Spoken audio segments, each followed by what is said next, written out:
Hello student, online class में आपका स्वागत है। मैं प्रीति श्रीवास्तव आज आपको गृह विज्ञान विषय के अंतर्गत हृदय की जो ध्वनियाँ होती हैं, हृदय में जो आवाज़ निकलती है, उसके बारे में चर्चा करेंगे कि हृदय ध्वनियाँ कैसी होती हैं, कैसे निकलती हैं और ये कब निकलती हैं। तो इसको जो हम कहते हैं हार्ट साउंड अर्थात हृदय की ध्वनियाँ या हृदय के हमारे हृदय जब जो है हृदय पंप करता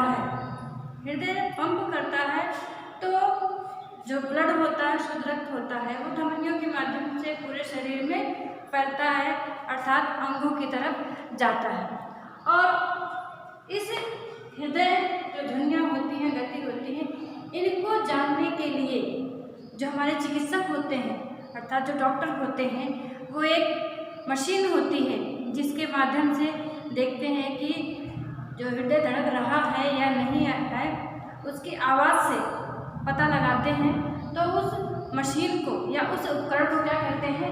स्टेथोस्कोप।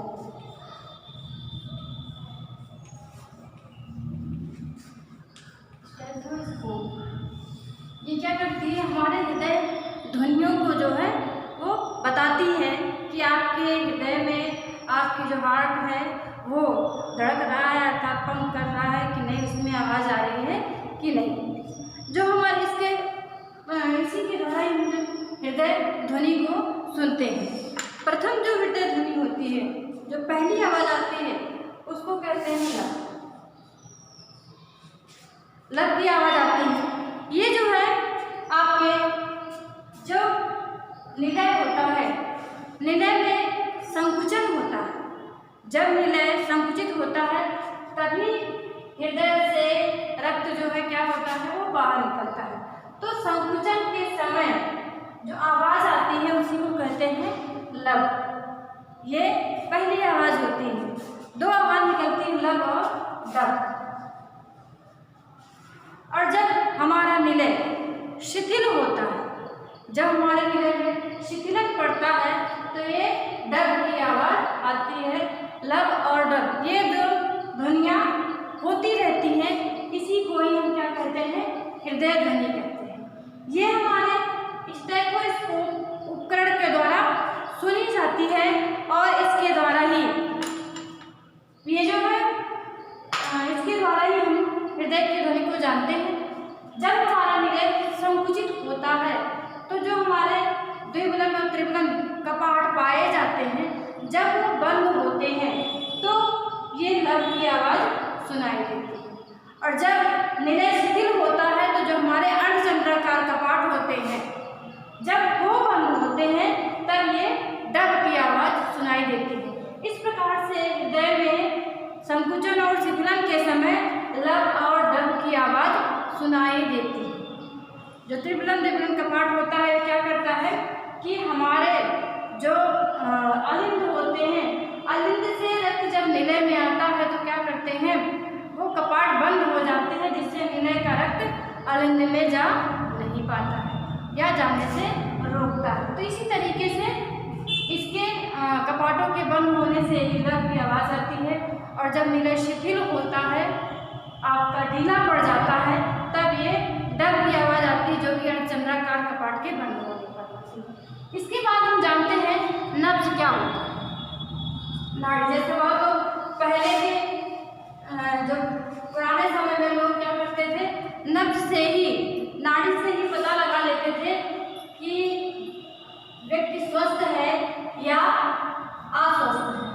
नब्ज या नाड़ी, ये जो है नब्ज और नाड़ियाँ, ये जो हमारे जो दबाव बिंदु होते हैं, हमारे शरीर में लगभग 24 जो है ये बिंदु पाए जाते हैं। 24 से 28 प्रकार के दबाव बिंदु होते हैं, जिनको कि हम टच करके पता कर पाते हैं या उसके स्पर्श करके पता कर पाते हैं कि ये नब्ज जो है वो कितनी चल रही है, कितनी उसकी गति हो रही है। ये कैसे होता है? नब्ज क्या होता है? नब्ज जो है, जो हमारे धमनियाँ होती हैं, धमनियाँ जो हमारे हृदय से निकलती हैं, वो जो धमनियाँ होती हैं, धमनियों में जो रक्त झटके के साथ, जब रक्त झटके के साथ निकलता है तो जो वो लहर बनती है, जब झटके के साथ रक्त धमनियों में प्रवाहित होता है तो वो एक लहर के रूप में बहुत तीव्र गति से निकलती है। उसी लहर को ही हम क्या कहते हैं, नब्ज कहते हैं, अर्थात नाड़ी कहते हैं। ये जो है लहर जो है हमारे नाड़ी की, हमारे धमनियों की भित्ति पर, भित्ति मतलब उसकी जो दीवार होती है उन पर दबाव डालती है, क्योंकि जब ये बहुत तीव्र गति से निकलती है, वेग से निकलती है, तो उस पर दबाव पड़ता है, अर्थात वो फूल जाता है। जिस दबाव को ही, उस लहर को ही हम क्या कहते हैं, नब्ज कहते हैं या नाड़ी कहते हैं। इसमें जो है प्रसरण होता है, अर्थात ये फैलता है। और आपके इसके पश्चात जो है, जब हृदय में शिथिलन होता है, अर्थात जब हृदय हमारा शिथिल हो जाता है, ढीला पड़ जाता है, तो उसमें संकुचन प्रसरण होता है, फैल जाता है। तो इस तरीके से हृदय के संकुचन और प्रसरण से, जब हृदय सिकुड़ता है, संकुचित होता है, और जब शिथिल पड़ता है, इस संकुचन और प्रसरण को ही हम क्या कहते हैं, नब्ज कहते हैं या नाड़ी कहते हैं। सामान्यतः जो है अधिकतर जो धमनियाँ होती है हमारे शरीर में, ये जो है बहुत गहराई में स्थित होती है, हमारे शरीर में बहुत ही गहराई में स्थित होती है। इनको ऊपर से हम नहीं देख पाते हैं, लेकिन हमारे शरीर के कुछ अंग ऐसे हैं जिन पर ये त्वचा के समीप होती है, अर्थात ऊपर ही पाई जाती हैं, जिससे कि हम उन धमनियों पर की भित्ति पर हम दबाव डालकर या उस पर स्पर्श करके हम देख सकते हैं या महसूस कर पाते हैं कि वो लहर कितनी गति से चल रही है, अर्थात नब्ज या नाड़ी की गति देख सकते हैं। वो कहाँ होती है, हमारे अंगूठे में, कलाई में, अंगूठे की तरफ या कलाई में,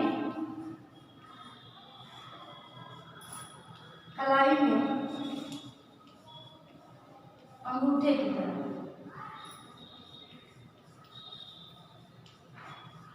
जो नसें निकलती हैं, आप देखते होंगे, उसमें जो है नसें या नब्ज जो होता है उनमें ये रक्त ही भरे होते हैं। और आप कलाई में देखेंगे, जो अंगूठे की तरफ का जो भाग होगा या उस तरफ ही ये नब्ज जो है या धमनियाँ जो है वो ऊपर ही होती हैं, जिनको अधिकतर जो है चिकित्सक नब्ज को ही आपके नब्ज को पकड़कर ये पता लगाता है कि आपका स्वास्थ्य कैसा है या नाड़ी की गति कैसे चल रही है, क्योंकि उसी से ही वो आपके रोग का पता बता देते थे कि आपको कौन सा रोग है या कौन सी समस्या आपके शरीर में उत्पन्न हो रही होगी। तो इस प्रकार से जो हमारे शरीर में जो धमनियों की स्थिति होती है, अर्थात ये जो नब्ज या नाड़ी के जो दबाव बिंदु हैं वो लगभग 28 दबाव बिंदु पाए जाते हैं जो हमारे शरीर में होते हैं। इन स्थानों की धमनियों पर भी हम स्पर्श करके उस पर हाथ को रख कर पता लगा लेते हैं कि उसकी गति कैसे होती है, या नब्ज को हम गिन सकते हैं, नब्ज को गिना जाता है। जितनी हमारे हृदय की गति होती है, आपके उतनी ही आपके नब्ज की भी गति होती है। हृदय की गति के बराबर ही नब्ज की गति भी होती है। चाहे आप हार्ट बीट से चेक करिए या पता लगाइए, या फिर आप नब्ज से पता लगाते हैं रोगों के बारे में।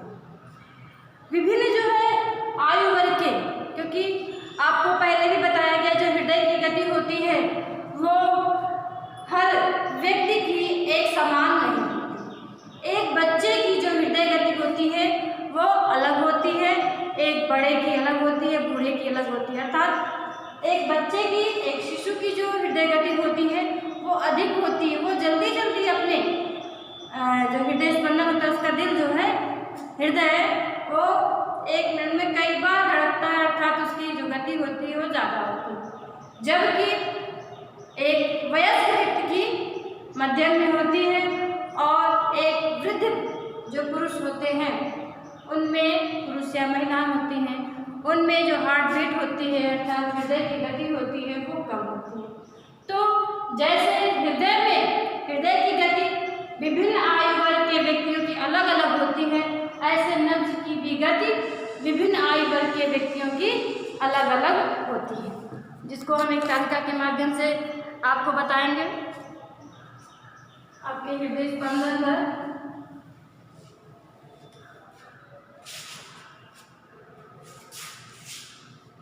हृदय स्पंदन दर, ये दर रहेगा या जो इसकी संख्या रहेगी हृदय स्पंदन दर की, वो प्रति मिनट दर्शाई गई है कि 1 मिनट में कितनी बार वो स्पंदन होता है। स्पंदन मतलब धड़कना आपका, तो हृदय कितनी बार धड़कता है। एक तरफ लिख लेंगे हम आयु और दूसरी तरफ स्पंदन दर। तो हम 1 वर्ष के बच्चों से शुरुआत करते हैं और एक वृद्धावस्था तक के आयु के व्यक्तियों का हृदय स्पंदन दर आपको बताएंगे कि किस तरीके से कितना होता है, जिससे कम से कम आपको जानकारी हो। अगर इससे कम या ज़्यादा हो रहा है आप भी चेक कर सकते हैं। अगर आप कलाई में अंगूठे की तरफ नब्ज को पकड़कर बहुत शांत स्थान पर कोई शोर ना हो, उसको बहुत ही आराम से अगर चेक करेंगे तो आप खुद जान पाएंगे कि नब्ज की गति कितनी चल रही है। तो अगर आपको ये पता रहेगा कि आयु में कितनी होनी चाहिए, आप इसको पता लगाकर खुद ये मालूम कर पाएंगे कि हाँ व्यक्ति स्वस्थ है या नहीं है, तो या उसकी हृदय स्पंदन दर, नब्ज की गति कितनी चल रही है।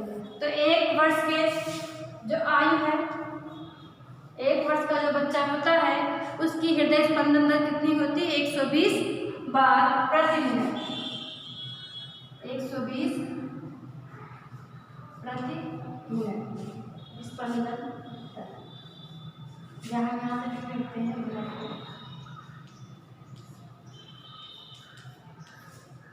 आपका जो है 2 वर्ष का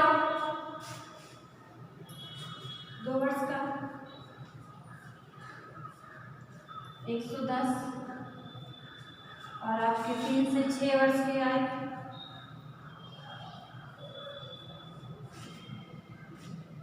95 प्रति मिनट,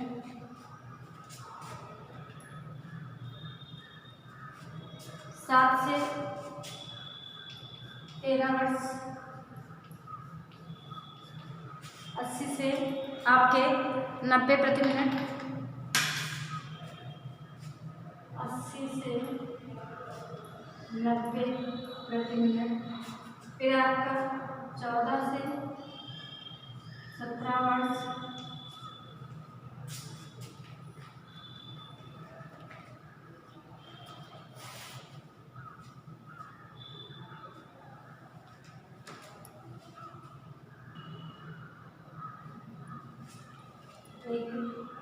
14 से 21 वर्ष के जो आयु के व्यक्ति रहेंगे उनका 80 से 85।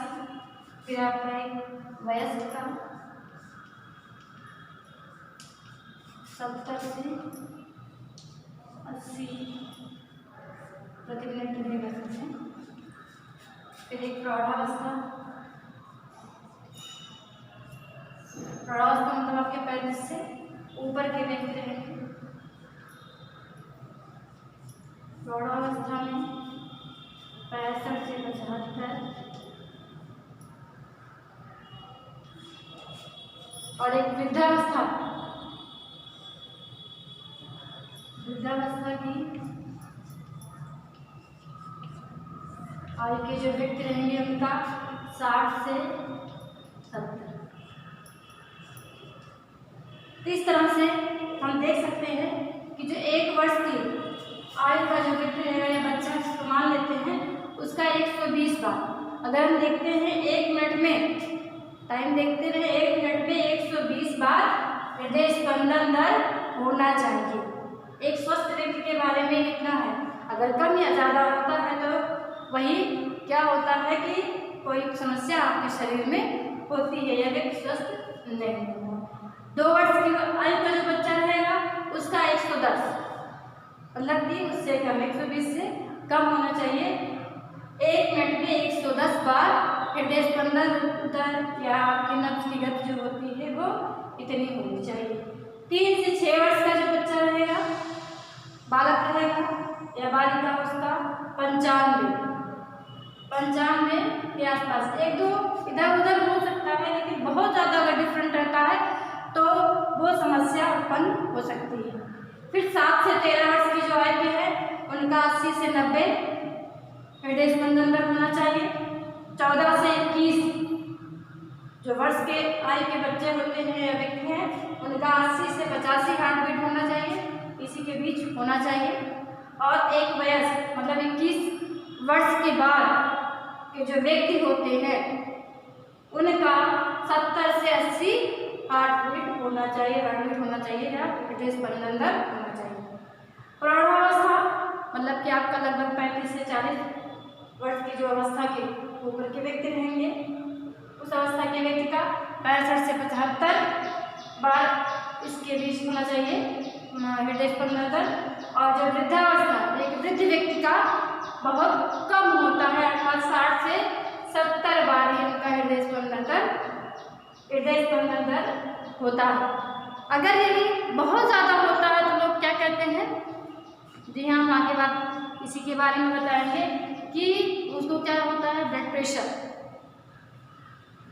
आगे बात होती है रक्तदाब की कि रक्तदाब क्या होता है, अर्थात जो ब्लड प्रेशर होता है, ब्लड प्रेशर या रक्त का दबाव, ये एक जो होता है 120 से 80 के बीच में होना चाहिए। सामान्य व्यक्ति का जो है वो रुधिर दाब इतना ही होता है।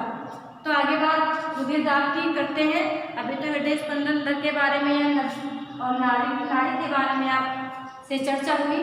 अब हम रक्तदाब की, जिसको इंग्लिश में कहते हैं ब्लड प्रेशर, इसके बारे में चर्चा करेंगे। ये चर्चा जो है, ब्लड प्रेशर का नाम आप लोगों ने बहुत सुना होगा, क्योंकि आजकल अधिकतर लोगों को कहीं ब्लड प्रेशर लो हो रहा है या हाई हो रहा है। हाई मतलब ज़्यादा हो रहा है, तो उसका सामान्य कितना होता है, वो 120 से 80 के बीच में होना चाहिए। अगर वही 80 से कम हो जाता है तो क्या होता है, लोग कहते हैं हमारा ब्लड प्रेशर लो हो गया। रक्त का जो दबाव होता है जब वो कम होता है तो वही ब्लड प्रेशर लो के मरीज कहलाते हैं। और जब रक्त का दबाव, क्योंकि रक्त हमारे शरीर से बहुत झटके के साथ जाता है तो हमारी धमनियों की भित्तियों पर दबाव डालता है, वही हमारा क्या होता है, रक्त दबाव होता है। क्योंकि इसी रक्त दबाव के साथ ही हृदय जो है जब रुधिर को दबाव के साथ पंप करता है,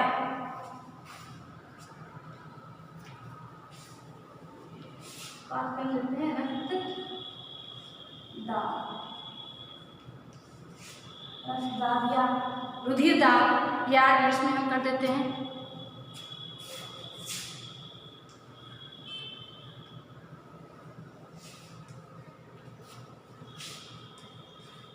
ब्लड प्रेशर।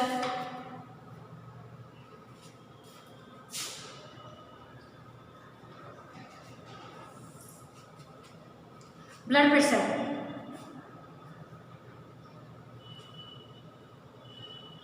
या रक्तदाब। तो जब हमारा हृदय रक्त को, रुधिर को दबाव के साथ पंप करता है, तब रुधिर धमनियों की भित्ति पर एक दबाव डालती है, या उसके द्वारा जो है जो दबाव पड़ता है उसी को ही हम क्या कहते हैं, रक्तदाब कहते हैं। ये कैसे होता है, हृदय के संकुचन और शिथिलन से होता है, या संकुचन के समय जब रुधिर हमारे धमनियों पर दबाव डालता है, या प्रकुंचन तथा अनुशीतलन के समय जो दबाव डाला जाता है उसी को ही हम क्या कहते हैं, रक्तदाब कहते हैं, या ब्लड प्रेशर कहते हैं, रुधिर दाब कहते हैं।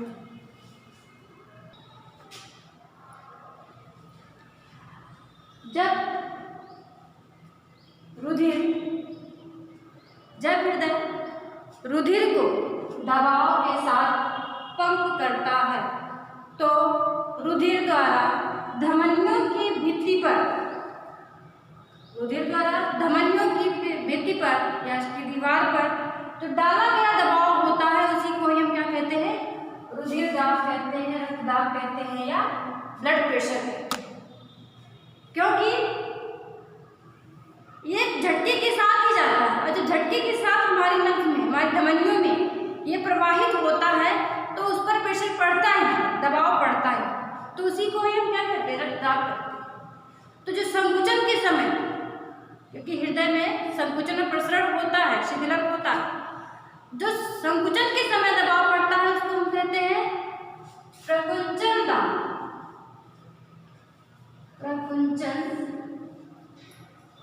दाब। ये संकुचन के समय जब दबाव पड़ता है, जब संकुचित होता है शरीर हमारा हृदय, तो जब रक्त निकलता है उसको कहते हैं प्रकुंचन दाब। और जब हमारा हृदय शिथिल होता है तो उसको कहते हैं अनुशीतलन दाब। अनुशीतलन दाब। प्रकुंचन जो दाब होता है वो बहुत तीव्र गति से होता है, क्योंकि जब हृदय आपका निलय संकुचित होता है तो झटके के साथ ब्लड निकलता है, तो जो उसका दबाव होता है वो बहुत तेज होता है, बहुत तीव्र गति से होता है। लेकिन जब वो ढीला पड़ता है, शिथिल होता है, तो उस समय जो रक्त की प्रवाह होती है या रुधिर दबाव होता है वो बहुत कम होता है, बहुत सामान्य हो जाता है, अर्थात वो बहुत ढीला होता है, कम होता है। तो इसी को ही प्रकुंचन दाब और अनुशीतलन दाब कहते हैं। एक सामान्य स्वस्थ व्यक्ति का जो रुधिर दाब होता है, रक्तदाब होता है, वो 120 से 80, जो संकुचन होता है मतलब कि प्रकुंचन दाब होता है वो 120 होता है और 80 जो होता है वो अनुशीतलन दाब होता है। प्रकुंचन के समय 120 और अनुशीतलन के समय 80 होता है। इस रुधिर दाब को जो डॉक्टर होते हैं, चिकित्सक होते हैं, वो एक मशीन होती है, एक उपकरण होता है जिसको कहते हैं स्फिग्मोमैनोमीटर के द्वारा ही रक्तदाब को हम चेक करते हैं या नापते हैं। स्फिग्मोमैनोमीटर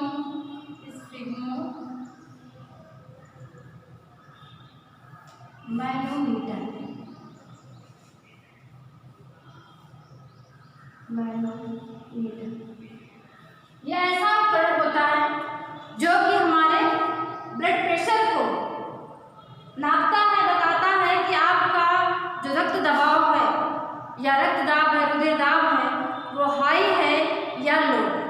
इसको चिकित्सक आप देखते होंगे अगर आप डॉक्टर के पास जाएंगे, क्योंकि ब्लड प्रेशर के कारण ही बिना रक्तदाब चेक किए हम और किसी रोग के बारे में जो है आगे, जैसे मान लीजिए ऑपरेशन वगैरह करना होता है या किसी और बीमारी के बढ़ने की शंका होती है, तो सबसे पहले हम क्या करते हैं, उसका ब्लड प्रेशर ही चेक करते हैं कि जो समस्या हो रही है कहीं इस रक्तदाब के कारण तो नहीं हो रही है। व्यक्ति का जो रक्त दबाव है, रुधिर दाब है, ब्लड प्रेशर है, वो सामान्य है या नहीं, क्योंकि इसके डाउन अर्थात कम होना, लो होना और हाई दोनों ही व्यक्ति के लिए बहुत ही खतरा होता है। व्यक्ति के जब ब्लड प्रेशर हाई हो जाते हैं, ये अक्सर क्यों होता है, बहुत गर्मी हो रही हो या व्यक्ति बहुत चिंतित है, उसका मन अशांत रहता है, इन सब बहुत सारे ऐसे रीजन होते हैं जिनकी वजह से व्यक्ति का ब्लड प्रेशर जो होता है या रक्तदाब जो होता है वो बढ़ जाता है। और तो इसी तरीके से बिना रक्तदाब को चेक किए कि ब्लड प्रेशर आपका नॉर्मल है, सामान्य है या हाई है, लो है, कैसा है, बिना इसको पता किए हम आगे नहीं बढ़ सकते हैं, क्योंकि ये हमारे शरीर पर और इफेक्ट डाल सकता है और प्रभाव डाल सकता है। तो इस तरीके से हम ब्लड प्रेशर के बारे में जाने, धमनियों के, हृदय ध्वनियों के बारे में। अब बात आती है, कई बार आपने सुना भी धमनियाँ शिरा, धमनियाँ शिरा। अब हम आपको धमनियों और शिरा के बारे में विस्तार से बता ही रहे कि धमनियाँ क्या है, कैसे होती हैं और शिराएँ क्या होती हैं। ये जो है धमनियाँ शिरा अर्थात जो धमनी शिरा या केशिकाएँ जो होती हैं, ये सब हमारी क्या होती हैं, रक्त वाहिनियाँ होती हैं, रुधिर वाहिनियाँ होती हैं,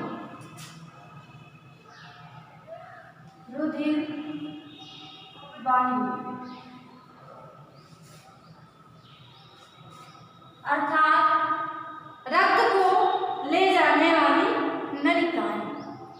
हमारे शरीर में व्यक्ति का जो शरीर है वो रक्त जो है वो एक बंद परिसंचरण के कारण होता है, अर्थात जो रक्त का परिसंचरण होता है अर्थात रक्त का आदान प्रदान या पूरे शरीर में भ्रमण जो होता है वो बंद रक्त नलिकाओं के माध्यम से ही होता है। एक नलिकाएं होती हैं, रुधिर वाहिनियां होती हैं, जिनके माध्यम से रक्त जो है वो अंगों में जाता है, अंगों से हृदय में आता है, अर्थात पूरे शरीर में भ्रमण करता रहता है, जिसको हम रक्त परिसंचरण तंत्र कहते हैं या रक्त परिसंचरण कहते हैं। तो ये जो रुधिर वाहिनियां होती हैं वो हमारे बंद होती हैं, अर्थात इसी में ही रक्त जो है वो बहता रहता है और ये वाहिनियां बंद होती हैं, अर्थात शरीर के इधर उधर या शरीर के प्रत्येक अंगों में इधर उधर के माध्यम से नहीं जाती बल्कि एक नलिका के माध्यम से जाती है, जिसको आपके धमनी और शिराएँ कहते हैं। तो ये जो रुधिर वाहिनियों की वृद्धि होती है वो जो है 3 परतों की बनी होती है, बाह्य स्तर, आपका मध्य स्तर और अंतः स्तर। ये रुधिर वाहिनियों की जो भित्तियाँ होती हैं, ये भित्ति जो है वो 3 परतों से बनी होती है, 3 परतों से बनी होती है। आपका बाएं पर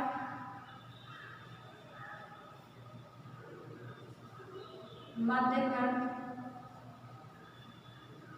और अंतः।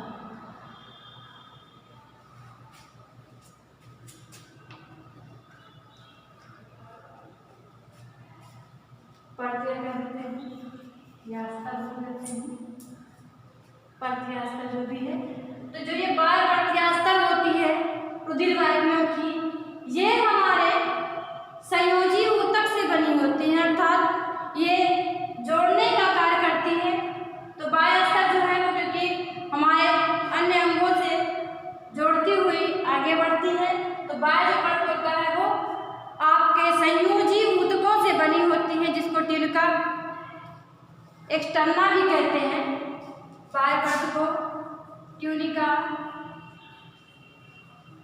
एक्सटर्ना भी कहते हैं।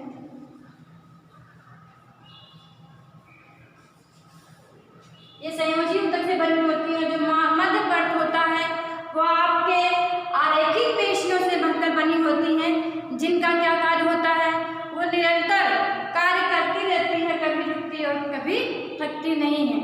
ये आरेखिक पेशियों से बनी होती हैं। और जो आपका अंतः स्तर होता है वो शल्की उपकला से बना होता है।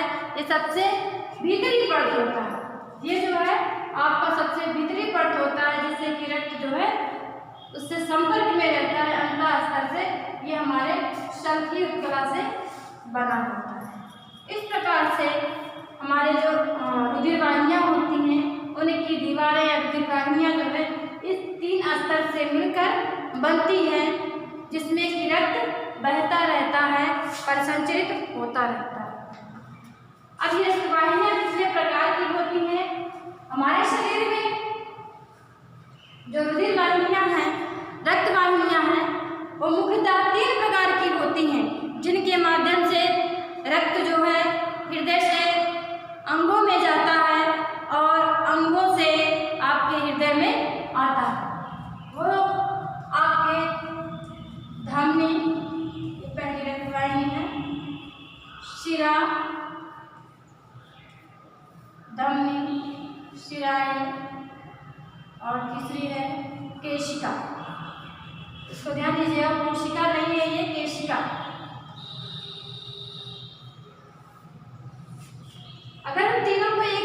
लाइन में जाने तो जो हमारे हृदय से धमनियाँ निकलती हैं, धमनियाँ आगे चल करके धमनिकाएँ हो जाती हैं, अर्थात फिर ये आगे चलती है क्योंकि धमनियों में ही आपको बताया भी गया है कि शुद्ध रक्त बहता है। ये मोटी होती है, मजबूत होती है और इसमें जो है आपके कपाट नहीं लगे होते हैं। जो धमनियाँ होती हैं वो रक्त को, हमारे हृदय से रक्त को अंगों में ले जाती हैं। तो जो धमनियाँ होती हैं, धमनियों के माध्यम से रक्त जो है वो शरीर अंगों में जाता है, फिर अंगों से शिराओं के माध्यम से रक्त जो है हृदय में आता है। और जो केशिकाएँ होती हैं, केशिकाएँ बहुत ही पतली, एकदम बाल के समान होती हैं।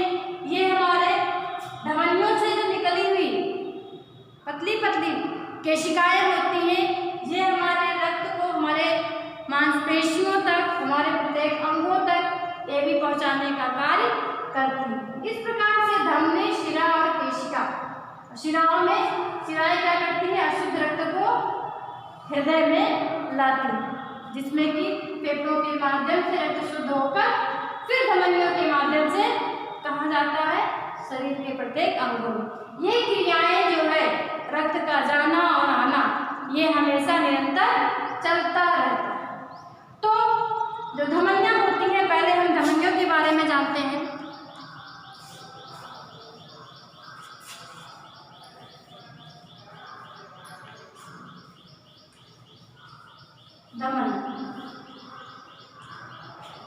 धमनियाँ हमारे हृदय से रक्त को हृदय से अंगों की तरफ ले जाती हैं।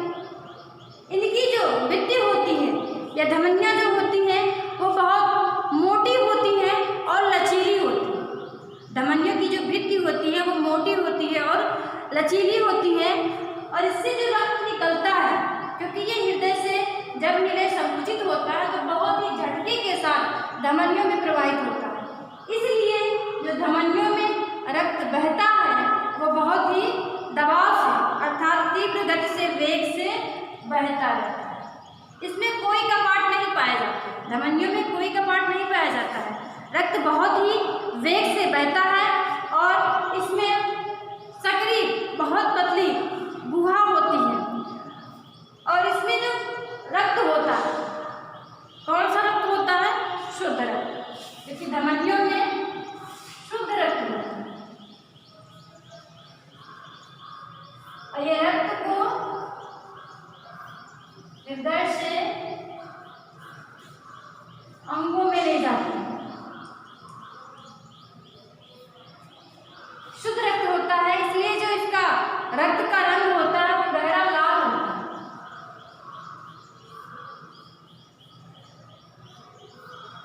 गहरा लाल होता है या हम कह सकते हैं बैंगनी होता है। इसमें जो है वो कपाट नहीं पाए जाते, कपाट नहीं होते हैं और जो इसकी दीवार होती है, भित्ति होती है, बहुत मोटी होती है और लचीली होती है।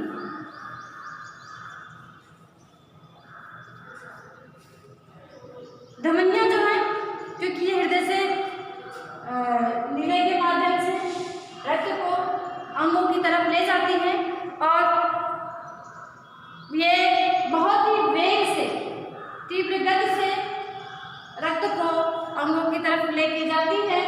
इसलिए इसमें जो रक्त होता है वो शुद्ध रक्त होता है और जिसका रंग होता है बहुत गहरा लाल होता है, क्योंकि इसमें लाल रक्त कणिकाएँ पाई जाती हैं और आपकी शरीर और रक्त कणिकाएँ, तीव्र रक्त कणिकाएँ पाई जाती हैं, प्लेटलेट्स होता है।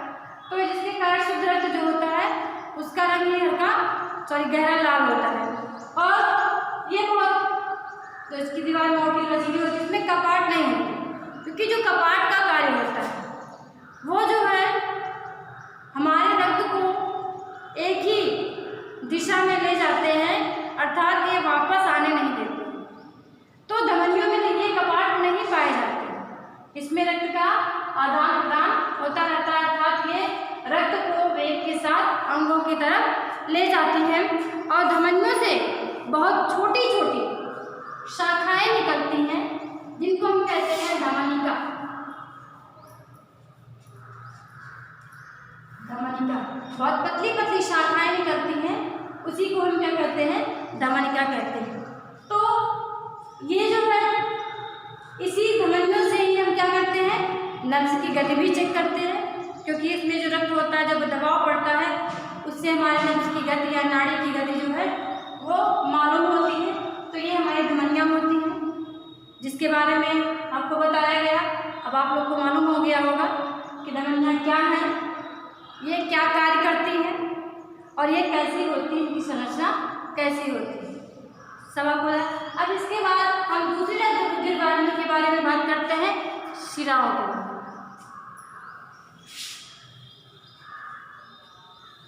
इसमें जो मेन पॉइंट था हमने उसको आपके बोर्ड पर लिख दिया ताकि जिससे आपको पढ़ने में आसानी। शिराएं,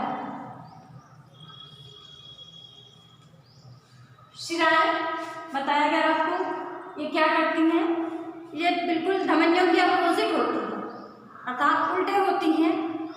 इनकी जो दीवारें होती हैं वो बहुत ही पतली होती हैं, इनकी दीवारें पतली होती हैं और ये अशुद्ध रक्त को लाती हैं,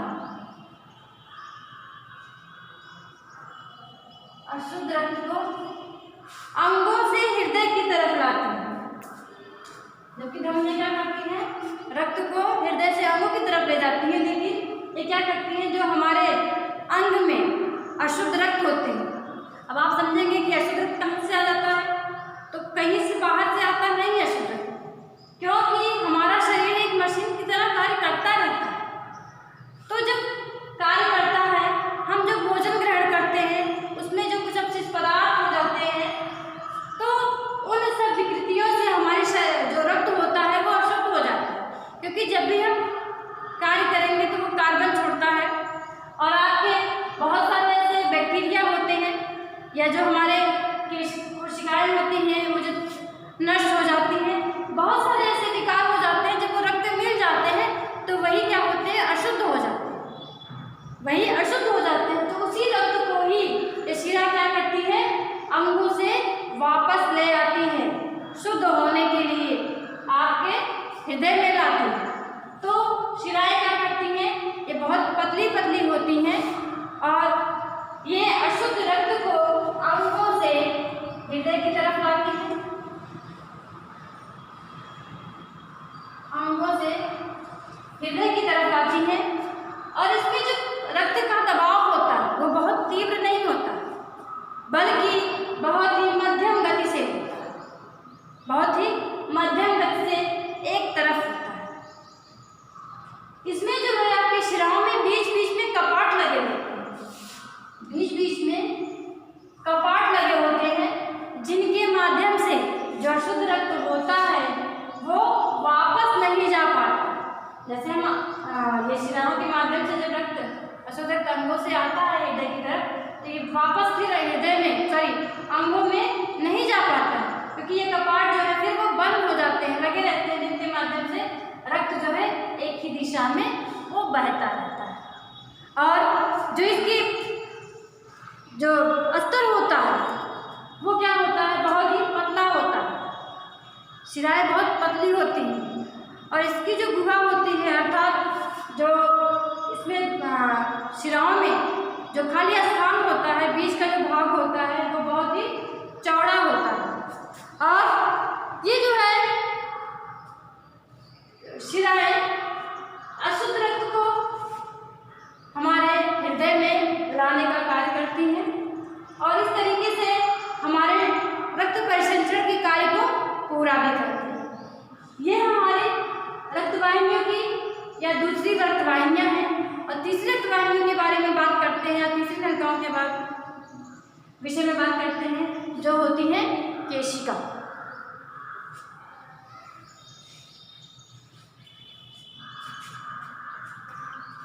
केशिकाएं जो होती हैं वो तो जो हमारी रुधिर वाहिनियाँ हैं, तीसरी रुधिर वाहिनी है वो होती है हमारी केशिका।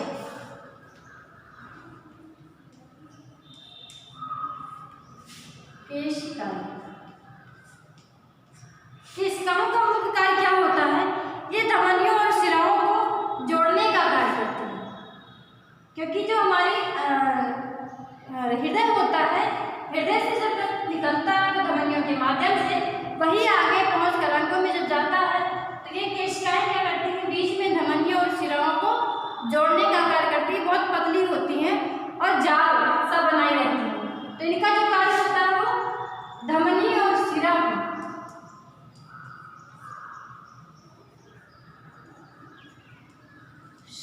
को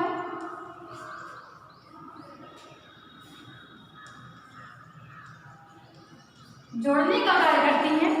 और ये जो है इसमें जो रक्त प्रवाह होता है, जो रक्त की गति होती है बहुत धीमी गति से होती है।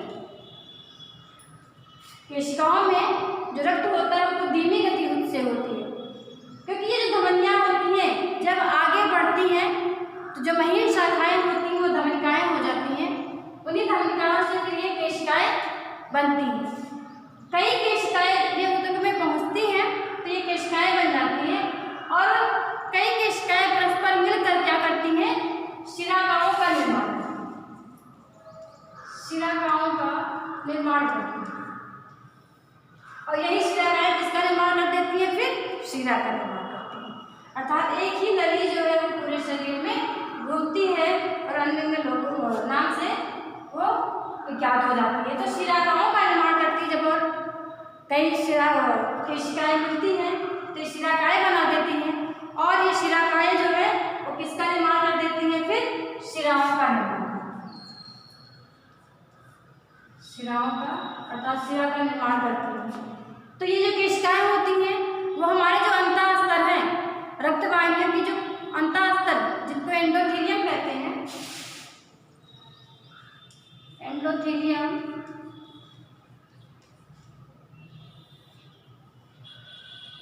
कि एक ही स्तर की बनी होती है। ये अंतःस्तर की ही केवल एक स्तर की बनी होती है हमारी केशिकाएं। तो इसका मेन यही कार्य होता है कि धमनी और शिरा को आपस में जोड़ती है। बहुत महीन, आपके बाल के मोटाई के बराबर होती हैं और ये पूरे शरीर में एकदम जाल की तरह फैली होती है। जहाँ जहाँ पर आपकी धमनियाँ होती हैं, धमनियाँ आगे चलकर धमनिकाएं बनती हैं और वही धमनिकाएं फिर केशिकाओं का रूप धारण कर देती हैं। जब बारीक होती है कई शाखाओं में बढ़ती हैं और फिर यही केशिकाएं मिलकर शिराकाएं बना देती हैं। फिर शिराकाएं मिलकर परस्पर मिलकर किसका निर्माण करती हैं, शिरा का निर्माण करती हैं। इस तरीके से हमारी रुधिर वाहिनियाँ पूरे शरीर में जाल की तरह फैली रहती हैं और रक्त परिसंचरण के कार्य को पूरा करती हैं। अर्थात रक्त को ले जाने और लाने का कार्य जो है वो संपन्न कराती है। तो इस तरीके से आपने धमनी और शिरा और केशिका के बारे में पढ़ा। अगर आपसे पूछा जाता है कि धमनी और शिरा में क्या अंतर है, क्योंकि ये अक्सर पूछा ही जाता है क्वेश्चन वगैरह में या पेपर्स में, तो आप लोगों को तो अब इसके बारे में तो लिख ही लेंगे कि धमनी और शिरा में क्या अंतर होता है, धमनियाँ क्या होती है, शिराएँ क्या होती है। अगर आप धमनी को जान लेंगे तो शिरा के बारे में आप स्वतः ही जान जाएंगे। तो इन दोनों के अंतर को आप लोग खुद से पढ़ेंगे और खुद से जानेंगे, समझेंगे। तो इस तरीके से हमने आज रक्त परिसंचरण तंत्र जो टॉपिक है लगभग इसको समाप्त कर दिया, जिसमें हमने रक्त के बारे में, रक्त कणिकाओं के बारे में, हृदय के बारे में पढ़ा, क्योंकि जो हमारे रक्त परिसंचरण के कार्य को संपन्न करते हैं। तो इस तरीके से रक्त परिसंचरण तंत्र का आपका टॉपिक इसमें समाप्त होता है। फिर आपको नेक्स्ट वीडियो में नेक्स्ट चैप्टर लेकर फिर हम प्रस्तुत होंगे। Thank you.